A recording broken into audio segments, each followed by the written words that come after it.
ప్రభుత్వం భారీ ఎత్తున మెగా పీటీఎం నిర్వహించిన విషయం అందరికీ కూడా తెలిసిందే.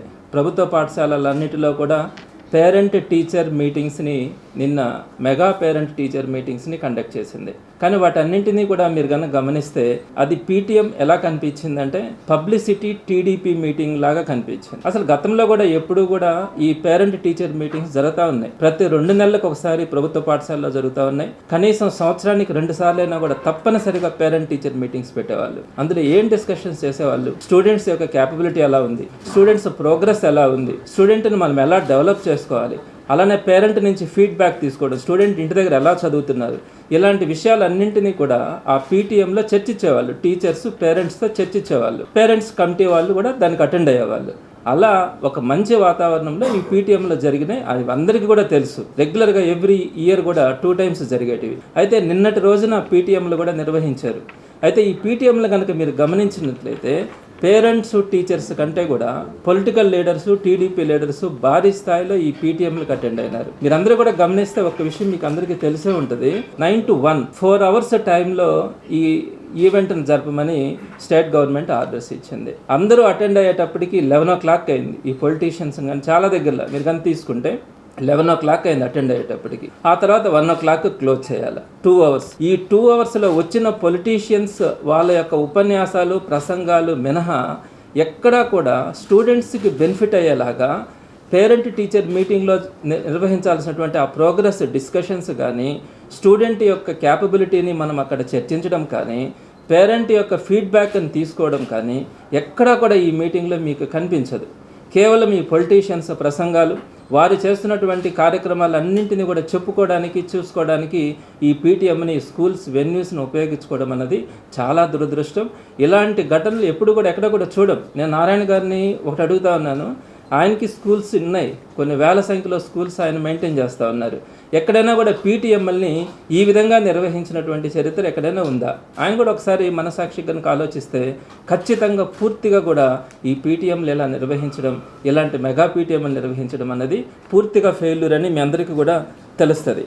అదేవిధంగా నిన్న పూర్వ విద్యార్థుల విజయగాథలు, రంగవల్లులు, టగ్ ఆఫ్ వార్, పాటలు, నృత్యాలు, సైబర్ అవగాహనలు ఇవన్నీ కూడా మేము కండక్ట్ చేస్తాం ఈ 4 గంటల్లో అని చెప్పడం కూడా హాస్యాస్పదం. ఎక్కడా కూడా పాసిబుల్ కాల. పొలిటికల్ మీటింగ్స్ తప్ప ఎక్కడా కూడా పాసిబుల్ కాల. మీకు ఇంకొక విషయం కూడా చెప్తా ఉన్నాను. ఈ పీటీఎంలు నిర్వహించేదానికి ప్రతి స్కూల్ నుంచి కూడా 13 కమిటీలు వేయమని చెప్పి వాళ్ళు చెప్పారు. పైనుంచి 13 కమిటీస్ వేయమన్నారు. మీ అందరికీ కూడా ఆ కమిటీస్ లిస్ట్ కూడా ఇస్తాను. ప్రతి స్కూల్లో కూడా ఆ కమిటీస్ ఏంటంటే ఆహ్వాన కమిటీ, స్వాగత కమిటీ, స్టేజ్ కమిటీ, సాంస్కృతిక committee, food committee, publicity committee, decoration committee, food, సుందరీకరణ, ఇలాంటి మొత్తం 13 కమిటీలని టీచర్స్ ద్వారా ఆ కమిటీలని వేయమని చెప్పి గవర్నమెంట్ ఆర్డర్స్ ఇచ్చింది. నేను ఒకటి అడుగుతా ఉన్నాను. మొత్తం 45,000 స్కూల్స్ రాష్ట్రంలో ఉంటే సుమారుగా 9,200 స్కూల్స్ సింగిల్ టీచర్స్ ఉన్నారు, ఒకే టీచర్ ఉన్నారు. సుమారుగా 8,000 స్కూల్స్లో 2 టీచర్స్ ఉన్నారు. 10 మంది కంటే ఎక్కువ ఉండే స్కూల్స్ కేవలం 10% కూడా ఉండవు. అలాంటి సందర్భంలో 13 కమిటీలు టీచర్స్తో వేసి ఈ మెగా పీటీఎంలను నిర్వహించడం సాధ్యమా? ఇది మీ అందరికీ కూడా అర్థమవుతుంది కదా ఎంత అవాస్తవమో, ఇది ఎంత పబ్లిసిటీ కోసం చేస్తున్నటువంటి నిర్వహణ అన్నది. 13 కమిటీలు ఎక్కడైనా వేస్తారా? అవకాశం ఉందా? గవర్నమెంట్ స్కూల్స్లో అంతమంది టీచర్స్ ఉన్నారా? సింగిల్ టీచర్స్, 2 టీచర్స్, 3 టీచర్స్ ఉండే స్కూల్స్ 80% ఉన్నప్పుడు ఈ 13 కమిటీలు ఎలా సాధ్యమవుతాయి?